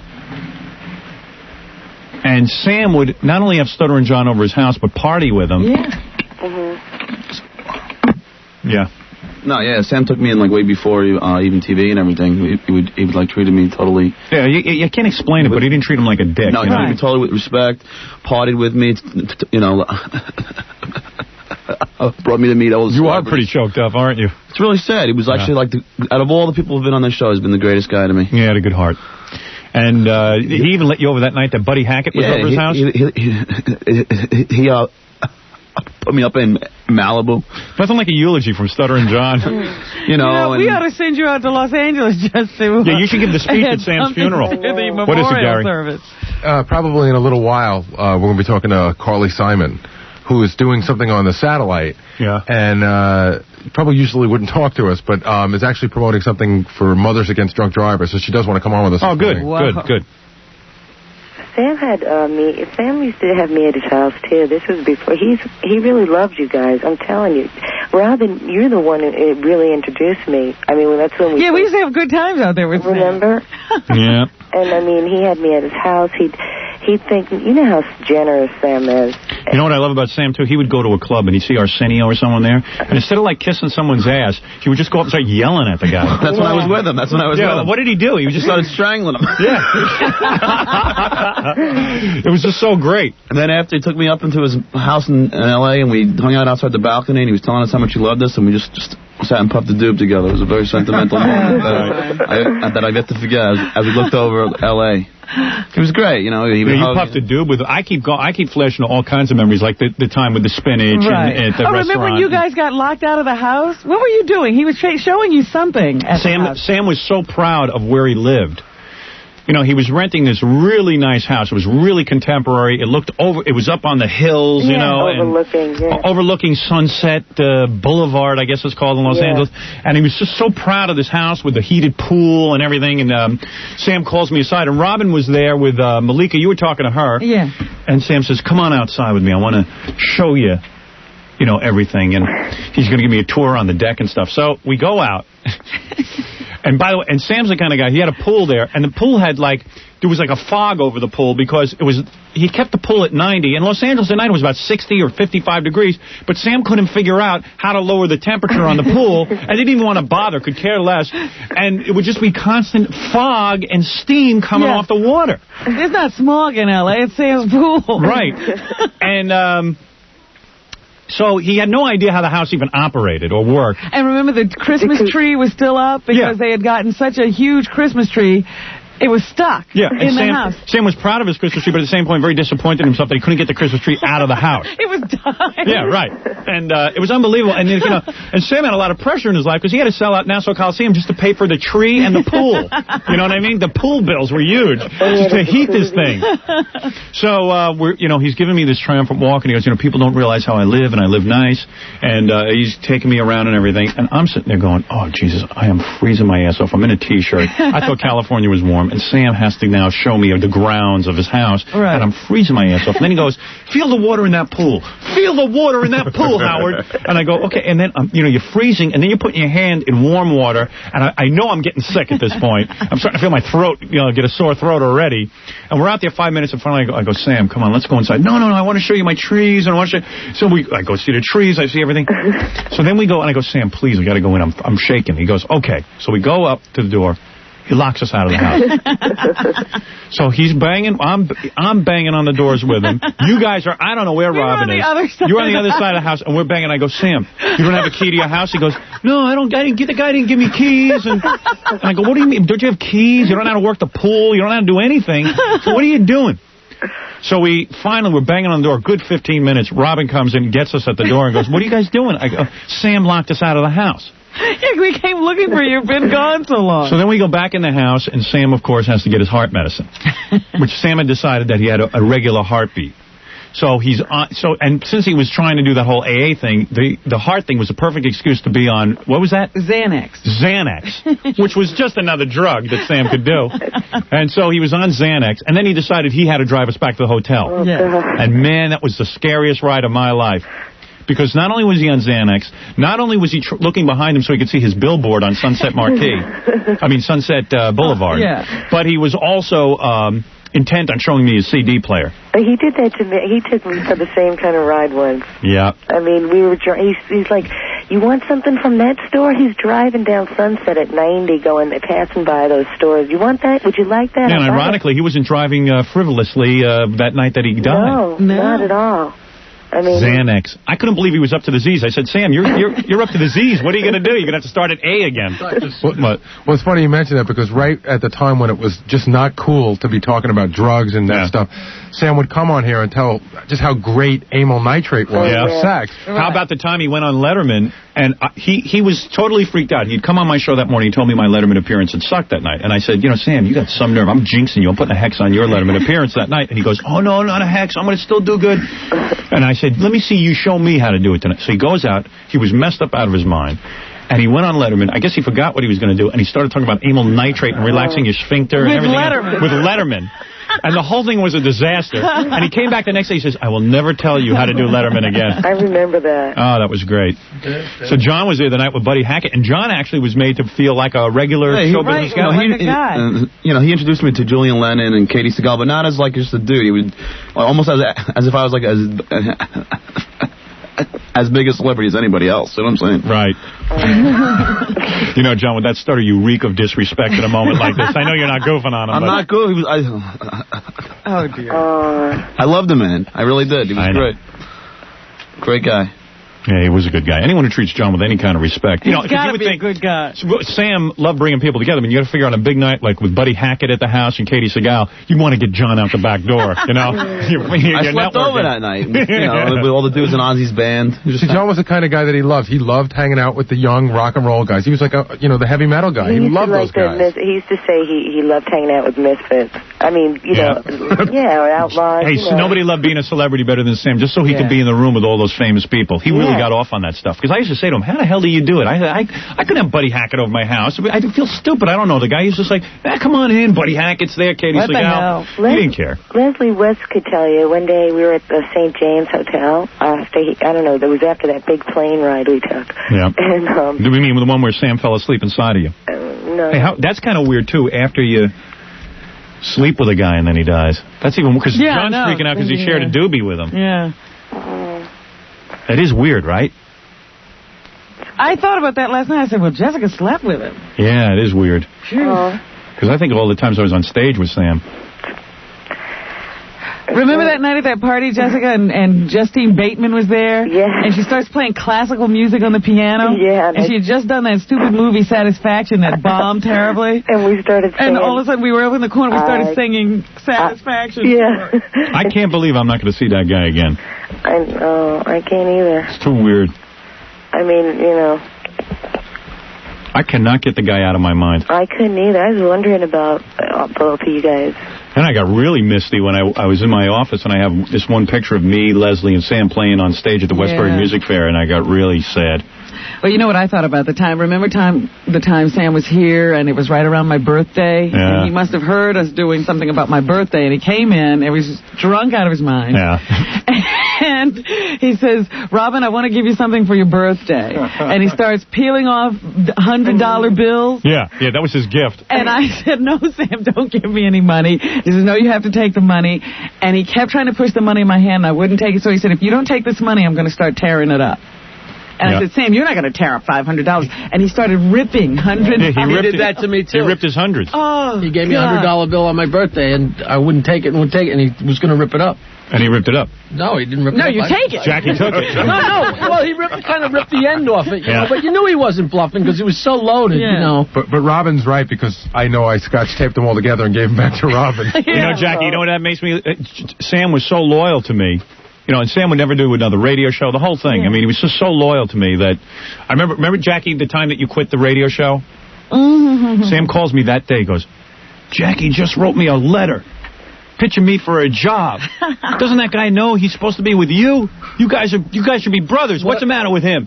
He was going to call up and yell at you. I told him not to. What I did was I opened for him at Westbury the time you're talking about it, and it went great. And I didn't know what was going to happen here, and I told him I really enjoyed opening for him, and I'd love to work with him again. I didn't pitch him for a job. Oh, he was so angry. He was going to call up and knock some sense into your head. I said, no, leave him alone. Sam and me got along. You know, when he first came to the East Coast, we worked a job together, and we hit it off, and I was really nice to him, you know, for no reason except he was a nice guy, but he never forgot it from the first time he came on here. He was always really good. Good guy. Well, I just know he loved you a lot. I mean, he talked about you all the time. Yeah, I know. That was the greatest. When a comedian of that kind of stature would come in here, treat this show real seriously. Yeah. He would rather be on this show, and he knew he had a Joan Rivers that day or a Letterman. He didn't care. He had to be up for this. He'd be there for that and miss Letterman if he had to. Right. I mean, he just talked about you all the time, Howard. I mean, even when he was here in the feeling was mutual. Yep. Yeah. You know, it's funny, how far his loyalty went to you, because he really did love you and loved doing the show, because it was the only place that he could really be honest. Yeah. When you guys had that fight, and I mean, it was pretty heavy, and you really weren't talking to him. I mean, the thing that any other comedian would have done, or anybody would have done, was just gone to a competing radio station. And badmouth you. And just to go on another station, because he knew how much it would have pissed you off. Yeah, he wouldn't do that. And as mad as he was, he just wouldn't do it, because he said he knew he couldn't be himself at any of those other stations. Yeah. Well... And he'd always be, I remember if we were sitting at that place I was telling you about, wherever. You going to the funeral? Well, I was thinking about it, shouldn't I? Well, his brother Bill said they're going to actually bring the body back there today or something to Los Angeles, but then they're shipping it out to... Oklahoma? Yeah, but they said Wednesday they're having a funeral here. Texas? Yeah, that's where Sam was from, evidently. I thought it was like Houston? Oklahoma. Oklahoma. I thought it was Oklahoma. I don't know. Bill told me... I don't know where Sam... I don't know. They said Texas. I guess his mom lives in Texas. He got a start in Houston, although he wasn't from there, and I think that's where he spent a lot of time. Well, his mom must live in Texas, because that's where they're going to... That's where the Outlaws began, was out of Houston. Well, I asked Bill how Sam's mom was doing, because this is the second son she's lost, and he said she's doing pretty well under the circumstances, but real shook up. And I don't know. I really feel like, we should go, but I don't know. They're having some kind of service tonight. They're having something on Wednesday in Hollywood. Yeah, I was thinking of the Wednesday service for ourselves. Yeah, I don't know how the hell we do it. We'll have a service here on the radio. See, it's Tulsa, Oklahoma they're supposed to... Oklahoma, okay. Send it to. Yeah. That's what I said, guys. Well, he kept saying Houston. I thought Tulsa was in Texas, maybe. It's possible. You know what, Howard? I think what you're doing on the radio is something Sam would love. Yeah, but I'm just saying... It's impossible for you. I mean, how would you come What's the problem with us being in New York? We used to joke with Sam about it. We wanted to go to a show business funeral. Sure, yeah. We even joked about Sam would probably be his, the way he was going. Yeah. But, because we could network, right, Robin? Absolutely. Imagine who's going to be there. The guest list. Yeah. Who do you think's going to be there? Who do you think's going to show up at Sam's funeral? All those guys. First of all, everybody we know. Yeah. Richard Lewis, Richard Belzer. You think Richard Lewis would go? Sure. Bon Jovi. Every band's John Bon Jovi. Oh, the guys from Motley Crue. All those guys he used to hang out with, yeah. Maybe we better go. Slash. Sure, yeah. We're good friends. Yeah. Think of the strippers who were going to show up. The women. The strippers. You know, I was taping a TV show Friday, and one of the women we had in it says to me, hey, I was the girl you spanked when Sam brought me up. And that was one of the girls from the hotel that night was Sam. Right. I go, oh, yeah. That was the day from hell. That was the day he brought in the two girls to get completely nude for me. That was the day that Meg said the whole building smelled. Yeah, and that Meg got disgusted. Because the strippers came in, they were totally naked spanking me. Oh, it was great. Sam lined that all up. Remember when he brought in all those old-time celebrities like Chuck McCann? You know, I was going to bring that up. That was a great show. Pat McCormick, all those guys will be there. Well, Sam will go out and make friends with everyone, and he walks in one morning, 6 o'clock in the morning, goes, I got the show for you today. Walks in with Chuck McCann, who I'm a huge fan of. Was it Larry Storch? No. No, Pat McCormick. Pat McCormick.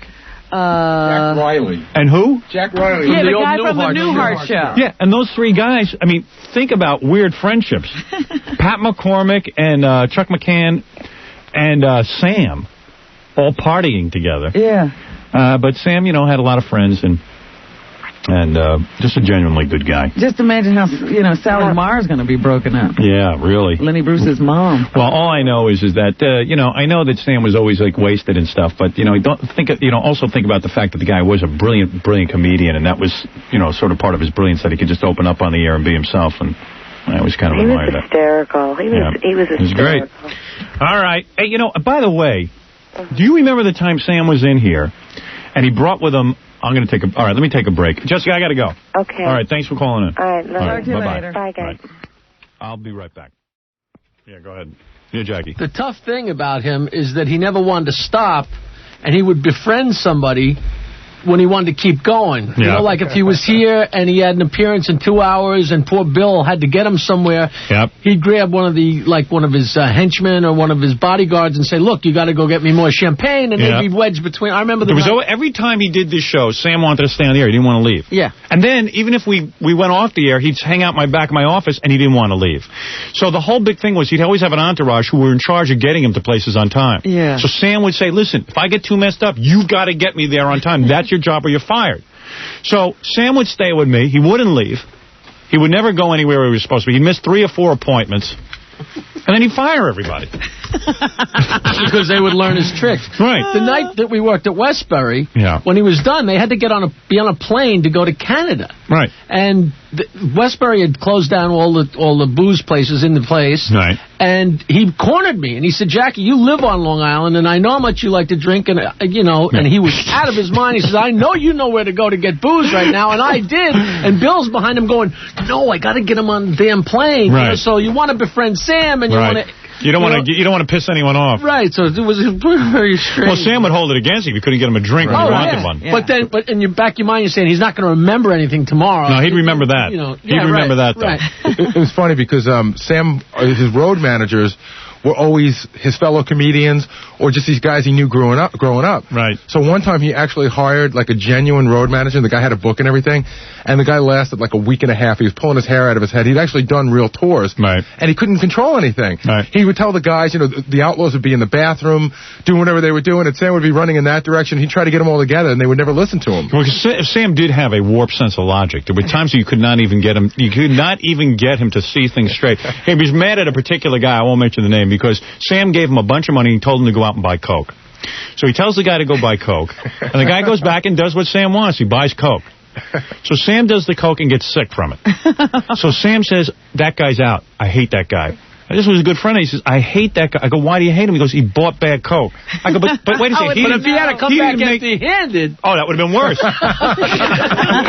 you couldn't win. And I said, Sam, you don't see the logic of this. Here's one of your guys, one of your Coke buddies.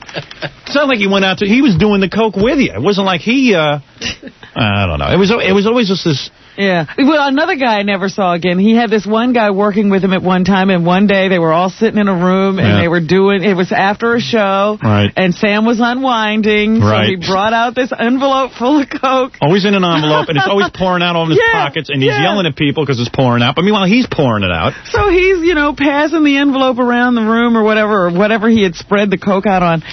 And this guy was like rabid. He was waiting for his turn. Right. And he finally got the paper with all the Coke on it, and he sneezed. Oh, my God. He sneezed and blew all the Coke on Sam's coat. That's that. That's it. Sam looked at him and said, "That's yours." Yeah. You know, there's so many of these stories about Sam. I just don't want him to be painted, though, as Fatty Arbuckle. No. You know, the wacky guy who just did a lot of drugs and wasn't talented. No, he was great. That was his talent. His talent was that he could actually share all this stuff with you. He could actually share all these jokes and stuff. What's up? No, I was going to say his talent was that he wasn't afraid to, whatever happened in his real life, even after that time that Jessica, told that duty story about him, he couldn't wait to get on stage and do jokes about it. I know. He was always ready to confront. Because that was the one thing that really did hurt him. He said to me, you know, when Jessica said I took a dump on the floor of the hotel, you got to pull that moment. That was great. We got to do Friday shows. Got to be a real tribute. And how many times did he ask you? You didn't really believe that, did you? Yeah, he goes, you don't believe that? I go, I absolutely believe it, Sam. I believe that you lost bowel control. No, come on. Yeah. I said, there's no two ways about it. You lost bowel control. And he goes, no way, man. I didn't take a dump on the floor. And Jessica said, Jessica has too many details. Cleaning the dump. I mean, when nobody would say, well, I took the dirty linens and stuck them in front of someone else's room. Yeah. She knew she used Windex. Well, yeah, Jessica used Windex on the carpet to clean it, and she was afraid that the National Enquirer would see the duty in on all the sheets that she used to clean up Sam's duty. So she was afraid the National Enquirer would be outside her door. Jessica, there was no National Enquirer outside your door. She actually held back on that story, do you remember? For a long time. Because when we were at the Nassau Coliseum, Sam was saying stuff, and I remember distinctly she was going, you don't want me to tell everything about that night. Yeah, you don't want me to tell everything. We had no idea what it was, and then finally she unloaded, so to speak. Yeah. Oh, man. A couple of months later. Unbelievably so. Well, it's too weird, man, when somebody you know that well dies. Yeah. 38 years old. I still can't believe he's gone. It's not real to me. I guess I could have accepted it if Sam had just done tons of coke and just blew his brains out. Yeah, that would be reasonable. That would be reasonable. You knew he was on his path to doing that. But it just hardly seems fair that some kid just plowed into him like that. And it is particularly painful that you think that you'll never hear from him again. Well, I was just telling you in the break, I am going to get $500 together, and I'm going to go buy myself a present from Sam, which I never did. Yeah, right, because he did give you the $5. Hey, who's on the phone? Meg. Meg's on the phone? All right. Well, I got to... What, is she going to gloat? Last week... We got to call Steve Baldwin, too. He has a funny... You know what? We ought to open up the phone lines to some of the listeners. They do want to talk about this. Last week... And we got some news to get to also. Last week on Best Of, I played the famous Meg Griffin Has Fun, which is nothing but Meg's clips regarding Sam. Yeah. And it's a pretty funny bit. All right, let's hold on. We'll talk to Meg right after this. Some of the best radio Sam ever did was with Meg. Oh, yes. We even affected a reconciliation. Yeah, that was great. Meg used to get really disgusted with Sam's lifestyle. She thought we should do something about it. She was always angry at it. And I always told Meg, I did try to get Sam... You know, I would say stuff to Sam about straightening out, but forget about it. I mean, you know, a professional smarter than I am couldn't get Sam to straighten out. She called it Dante's Inferno. Right. That was my favorite Meg appearance of all time. See, Sam brought out the best in people because he was so good at being himself. He was so real, others had to get real around him. They did. Meg went ballistic. Because that was the day that Sam brought in 2 strippers for me. Yeah. They were running around naked. And the room really did smell from sex. You know what happened? I mean, the girls had an odor about them. Didn't they, Robin? I never smelled the girls. I never got close. Because Meg came in, and, you know, I guess she took a whiff. And it smelled like a mixture of whiskey and... He had spilled a couple of bottles of Moet with the girls who had been up all night, with the smoking the cigarettes, with the heat on. It was just It smelled like a barroom when you walk in the next day during the afternoon. You know, the combination of the sweat, the liquor, the perfume. You know what I'm going to do for Friday? You know what we got to do? I sat down with the computer. I'm going to get all the great moments. Instead of like just playing entire bits of Sam, I'm just going to play parts of Sam's different appearances. I was just thinking that was the great day that he brought Luna in. Yeah. The Luna chick. I want to play that. She was great. But, yeah, Sam picked up some foreign girl in a bar. Where was she from? Like Ethiopia or something? East Africa. Something in Africa, yeah. A black woman from Africa, but a real African. Couldn't read, couldn't write. I don't know what she was doing. She was like literally just right out of the jungle. Beautiful woman. And Sam somehow had her back in the room and was trying to get her shirt off. She could barely speak English, but I remember she kept talking about how she was going to strip for freedom. Yeah. She would take her clothes off if it would free. She refused to take her clothes off. Something about South Africa. She said, I'll take my clothes off if you let me talk about South Africa. I said, by all means. Hey, I can get political with the best of them. Just get naked already. So Meg walked in that day, right, Meg? That was the day. Yeah. And the room stunk. And Meg went nuts. That was a good day. You know, it started before that, Howard, though. Yeah. First of all, I want to say, you know, for whatever it means to you guys, that when I first heard the news over the weekend, I've been thinking about you guys a lot, and I've been thinking about Sam a lot, and certainly thinking about how this affected you. I've been rather amazed at the lack of coverage on it, because I got a phone message about it, and I kept turning on news, and the only place media-wise that I ended up finding anything about it was several pages back in my Stamford, Connecticut paper up here on Sunday. I was flipped out. Newsday was on page 52 with just an obituary, and then, of course, David Hinckley, who didn't like Sam anyway, wrote the article for the Daily News. I don't know why you keep saying that, because on my Newsday, it was the front page. No. In fact, I guess that's the Long Island edition. The New York edition, it was front page. They had a beautiful picture of him and Malika on the cover. Really? Yeah. If you looked in the obituary, if you looked it up, it said page 55, but the story was actually the page before, so you couldn't even find it. I said, well, maybe I'm nuts, but I think that's a pretty big story. Well, they did it up for the city. I guess they didn't do it for the burbs. Yeah, that's what I thought. I kept turning to network news. I mean, see, I'm not even clear at this point. Did it happen Friday? Did it happen Saturday? Well, it happened. It was like early Saturday morning. Right, and I'm not even sure what the actual cause of death was, but I guess it's just the impact of that Trans Am steering wheel going into, you know, one of the things that struck me too. Rupture everything. When Sam drives, he drives way to his belly hits the steering wheel anyway. How is he supposed to get that away from the steering wheel? I don't know. He would never reach the steering wheel. But he had the seat all the way back. I said, he would put the seat actually forward. Yeah. I said, because he's comfortable driving that way. That way he can work the CD player. I like your stories about the fog around the pool and the no keys. And it's like, look at everything. I've got all this stuff, but guess what? I can't get in. No, can't get in the house, can't work the pool, can't do anything. It was unbelievable. Yeah, you know what I wanted to say, though, was because I know that because of, like you said, Meg went ballistic, and there were those times like that, because, I did walk in and it did stink, and, I have a problem with some of the stuff they did around women and homosexuals. That's like a fraction of what Sam did. I am another one of so many people that considered him to be a real funny guy, and on top of that, I think as we may have realized that last time that I was in there, as you say, you affected our reconciliation or whatever. By the time I got done with them, Meg and Sam were hugging and kissing. I think another visit in, Sam could have actually gone to bed with Meg. I think if he had just played it right. You have to take it there, you know? Well, it could have gone that far. It was the morning. He was practically humping Meg by the time.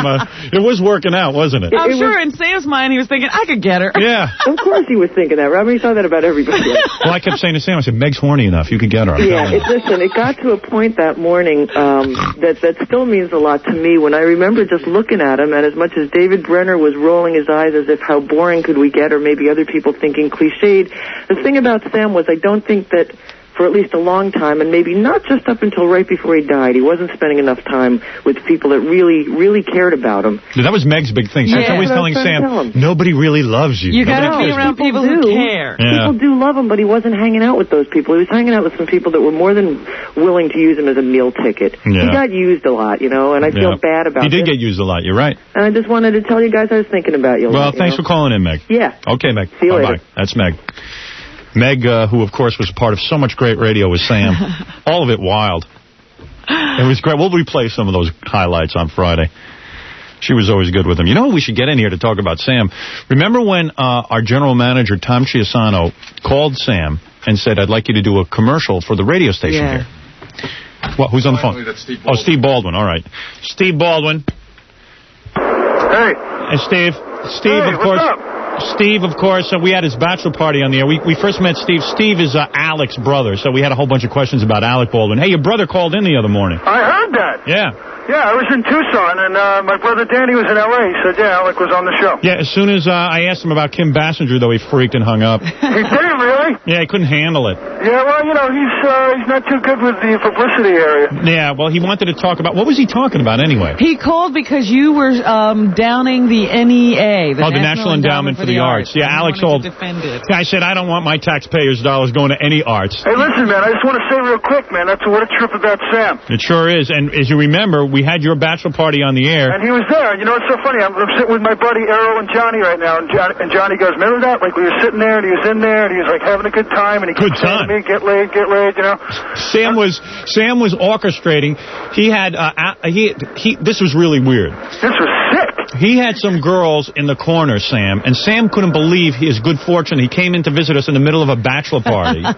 Steve is over in the corner with his pants down, running around in his shorts. And Sam is in the corner. I remember I looked behind me. Right behind me here, there's a chair that sits behind me while I'm doing my show. Sam's in the chair. He's got two naked women on his lap, and he's rubbing their backs. Right. And he's making his move all over them. Remember what he kept saying? What? I kept sitting there, and you're going like, yeah, Sam, do this. Yeah, Sam, do that. You were trying to get him all started up to go crazy. and he stayed real cool and real mellow, and he goes, hey, man, I'm just here for Steve. Yeah, sure. Over like in a trance. Yeah. He was out of his mind. He was respecting you. That's wild, but, you know, like, because the other night I'm sitting there, and, like, it was like the first time they broadcasted it on CNN, I, like, was bummed. Yeah, I couldn't believe it. You know, it sucks. Yeah, it really does. All right, man. Thanks, Steve. Hey, listen, I'm here this whole week. I'm going to come, like, raid the place. All right, come by. We haven't seen you since your bachelor party. Yeah, well, actually, Steve got in trouble for the bachelor party and was not allowed to call us for a while. Is that right? Tell the truth. A little bit. Yeah, his wife. I want to hear that story. Yeah, his wife freaked out. Are you still married? Well, absolutely. Really? And you know what's so funny is I ran into Sam a couple times in L.A., like at all the pimpy clubs and stuff, and he would see me and go, oh, yeah, right, the bachelor party. Hey, are you still married? He'd look at me like he couldn't believe it. Yeah, no one can believe it. I know. It sucks. Yeah, stop by, all right? Hey, all right, you're going to go see the show? What show? Streetcar. Oh, with Alec? Alec? We're going to talk about that today. Yeah, we're going to talk about that. What are we going to say? Did you hear what Frank Rich wrote? The reviews aren't great. Did you hear what Frank Rich wrote? What did he write? What did he write? Listen to this. This is unbelievable. I'm going to turn to the page. Hold on. He sits there and he starts off his article about how tough it is to, like, do Streetcar in the shadow of Brando, and how could any actor win, is his quote. And then he starts off about Alec and says this. The exciting news from the Ethel Barrymore Theater, where Gregory Mosher's new Broadway staging a Streetcar arrived last night, is that Alec Baldwin has won. His Stanley is the first I've seen that doesn't leave one longing for Mr. Brando. Even as his performance inevitably overlaps his predecessors, Mr. Baldwin is simply fresh, dynamic, and true to his part as written. That's just what you need. Your brother getting more good reviews. Especially from Frank Rich. Yeah, but Jessica Lange got lousy reviews, so your brother's good. Yeah, they reamed her. Yeah, they reamed her. Yeah, they say she's terrible. Yeah, but... I thought she was good. See what your brother needs to do. The opening, everybody was there. Michelle Pfeiffer and all these people. Yeah, I should have gone to that, huh? Yeah, I looked at her. Yeah, how you doing? All right, man. I'll see you later this week. Okay. All right, bye, Steve. Steve Baldwin, everyone checking in. We actually like when his brother Alec checks in more, but we'll take Steve. Right? It's a little more exciting. Steve was on some TV show. I don't know what the name of it. Young Guns. Is it off? What was it called? It was based on those Young Guns movies, but I Young forget. Riders. Young Riders, that's what it was. On our phone is another big fan of Sam Kinison's, Joan Rivers. Yeah. Everybody, shush, Spike. Everybody. Would you take to tell us? Yeah. Would you take that dog and actually roll something over his head? Why don't you just put that dog out of its misery? The dog was quiet till he heard I was talking to you. I know. The dog went wild. First of all, neither one of you came to my Oscar party, which was loaded with stars and food, so you're lost. Yeah, but it wasn't that good as stars. I don't know what's going on with you. We read the guest list. I read the guest list. The big ones didn't want to be known. Some of your friends, I don't know. It's that Blaine Trump again. Who I adore. You adore her. I love her so much. I don't know why. Because she's adorable, beautiful, nice, and funny. Yeah, but you like hanging around with rich people. I don't hang... Well, sure, I can borrow from you. You can't borrow a dollar from poor people. and then people stare at you when you say your check. It's the same crowd at every Joan Rivers party. I know. And Joan knows everybody, and yet, I don't know, she gets lousy turnout at her parties. Listen, what are you doing for Passover? Passover? Yeah. I'm working. Well, I'm having That's what we're doing. I'm having a Seder if either one of you want to come. Well, Robin might want to go. I don't know. Because I'm having all non-Jews. Really? Melissa likes the only Jews at the table. It's a nightmare. Well, Joan, you're a confused Jew at best. Let's be honest. With the big Christmas tree, Joan is desperately trying to be a wasp. Even her parties are waspy. My tree was with the blue finger and white. sandwiches. Finger sandwiches. Only wasps. Goyim serve finger sandwiches at their parties and don't serve food. Excuse me, you didn't walk in the dining room. This is months later, Howard. See me on Letterman Friday night? No, I didn't. Were you on? That was nothing short of brilliant. Oh, and did he... Robin, come on. When your lackeys have to applaud. No lackeys here. No. Robin would tell you if it was bad. I thought it was a great appearance. Yeah. Did Letterman think so? Letterman knew it. Letterman knew I was on a roll. He hugged you. Yeah. I was on such a roll, they had to sneak me out a back entrance. That's the roll I was on. Wait till I tell you this story, Robin. What in the world went on there? I'm going to tell you tomorrow. You're going to have to wait. But anyway... You know what annoys me very much, Howard? Yeah. And it's going to happen to you, it's going to happen to me. All they talk about is foul-mouthed comic. Right. They don't understand that was what he performed as. Right. And he was such a nice man. Yeah. And that gets me so angry, because when you and I go, we're going to have to hear the same thing. Yeah, but how could you say that Sam Kinison... Like, how could you concentrate on him being foul-mouthed? He wasn't just foul. I mean, he used dirty words. Smart. He was one of the best comedians in the world. Brilliant. The ideas were brilliant. The truth that came out of his act, he was sensational. Yeah, he sure was. And I'm truly devastated, because I liked him on a personal level, and he liked me. We hung out together in Las Vegas. He was wonderful. Yeah. Hey, by the way, Joan, you're going to probably go before me, and I'm going to carry on about you for a whole show. Promise me you'll be nice. All right? I'm going to be nice, and I'm going to do like a little tribute thing for you, too, like I'm doing for Sam. I beg you. This is a preview. And do me a favor. Would you please be buried in New York so I can go to your funeral? Are you going to be buried in New York? I'm going to be cremated. What about you? Me, I'm being buried in case there's some kind of afterlife or something, you know. And he needs a body. And I need a body. Please. Yeah. Are you going to Sam's funeral? It's in Oklahoma. No, it's actually, they're having a thing Wednesday. They're having a memorial service. In L.A. In L.A., though, on Wednesday. I can't go. Yeah, me neither. I got my show. That kills me. Yeah. He was... and then watch all the hypocrisy that's going to come out. Right. You know, but he was true, and I'm sorry for her, boy. I'm sorry for that poor lady. She's in intensive care. Oh, good. Look who just walked in. Richard. All right, this is good. Joan, I'm glad you're on the phone. Richard blames me. Richard Simmons blames me. Richard Simmons just walked in? Yeah. He blames me. He blames you? For you not calling him for 2 years. Richard has been on my show. I walked his stupid tape. What does he want from me? What do you want to say, Richard? What's two mean? He's holding up two fingers. Speak to Joan. Joan? As long as it's 2 fingers. You want to come to my house, Passover? You know, Joan, I don't understand something. We were not exactly close. Oh, yes, we were. You have been at my house. I know, but we weren't exactly real close, okay? But you know that I just adore you. I love you. And I used to come on your show, and then all of a sudden you got Howard to come on your show. What does that got to do with you not being on? And then all of a sudden, when she became very close to you, Howard, she dumped me. I have not been asked on the show. Why would you correlate me? I tell you why. Howard said you said terrible things about me. Oh, that is not true. I never said that. Oh, you know, Joan, don't you be another troublemaker. She's laughing. No, the minute you got close to her, and then and wait a minute. Close. Oh, you're not close to her? You've been in her new $2 million apartment or hotel she lives in, and I've never been asked. And you know why? I'll tell you why. I know why. May I just say something here? Because I'll bet you now, you're telling me you haven't been asked on the show, and I will go back now and say to my staff, why hasn't he been asked? And they will say, we asked him on so-and-so. That's not true. So-and-so. That's not true, because I will go and when find you out. call my office, Joan, and you want sweat into the oldie tapes, I Federal Express them to anybody you want. But in 2 years, you've never called me, you've never asked me on the show. Big deal. And I blame it on Howard. I can't believe And you gave Howard a whole hour, and the last time I was on, I had 1 minute 30 seconds. I thought I was a Kotex commercial. I didn't understand. I mean, I was on for 1 minute and 30 seconds, and one spray of salad dressing, and then it was on the lesbian Richard, nun. don't make jokes here. Richard, I don't know. Joan, are you interested in having Richard on your TV show? Of course.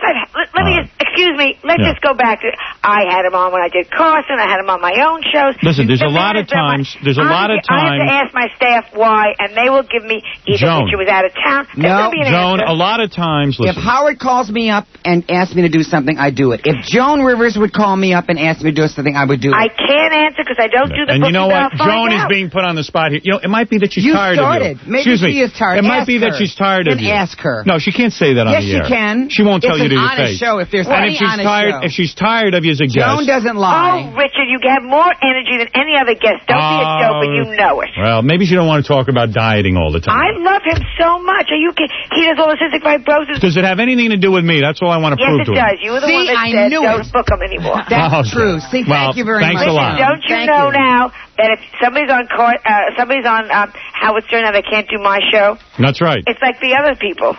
We're doing the Arsenio Carson.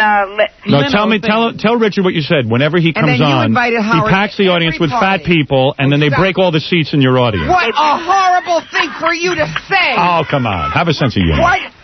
They didn't break all the seats. 2 seats were bent. Oh, Joan. Oh, my God. 2 seats were bent. All right, Joan. So you will have Richard on. Tell Richard he's always asked. Howard, I'm going to call you tomorrow and give you dates that Richard was invited because all right, very it's good. So. Very good. Wait, how about dates when I was invited to your $2 million condominium? It's not $2 million. Let's discuss your $8 million house. Don't start Richard, aren't talking you to me about money. embarrassed that the woman obviously doesn't want to be a personal friend of yours? Why would you put her on the spot? You know what? It's true. You know, I'll tell you why. Why would you put her on the spot? I'm going to tell you why. Why? I'm going to tell you why she kind of dumped me. Why? Go ahead, be honest. Well, I don't want to say. Maybe I should. Be honest then. I want to be honest, but let's hear it. I'm afraid. Well, let's hear it. Stop. I called up because of Sam Kinison, and I have Richard Simmons, who I never was anything but a good friend to. Now tell me I dumped him. You know why did she dump you? Billy Samuth. Who's Billy Samuth? Billy Samuth. That's the truth, Joan. You don't want to admit it. But when you left Billy Samuth and you all split up, and who it's like Billy I got Billy Samuth is an old manager of mine. That's right. And Oh, Richard, absolutely. And that's how I really truly feel. Well, you're 100% wrong. Wow. Next. This is very, very emotional. Upsetting. Looks like looks like Richard got himself booked on the show. No, but it was emotional for me because. Well, on the phone right now is Billy Samuth. No, I'm just joking. Okay. First of all, when I left Billy Samuth, we left Amy. Say, Richard, I love you. I will find out why you haven't been on the show. What can I tell you? Okay, Richard, and you could call her and straighten it out. I love you very much, and you know Don't be a Joan of Arc, Richard. He's like a Joan of Arc. Sitting there on the stake. Look, he's sitting there about to cry. About to cry. Stop being a baby. I used to be real close. What's he wearing? Well, let me tell you something. I first want to thank Richard for changing shorts and shirt because he was smelling up my studio. And he's wearing a very, very beautiful change of shorts. And the shorts are so tight, I could see his throbbing. He is throbbing through the shorts, Joan. He's got a huge genitals. And he's showing me his buttocks. All right, very good. I got a break. We got to do some news. We got to get out of here. I'm going to get off. I love you, Howard. I love you, Robert. I love you, Richard. And I'm sorry about Sam. Yep, we all are. Okay. Bye-bye. Goodbye, guys. Joan Rivers, who actually was a big supporter of Sam's. Yes, she was.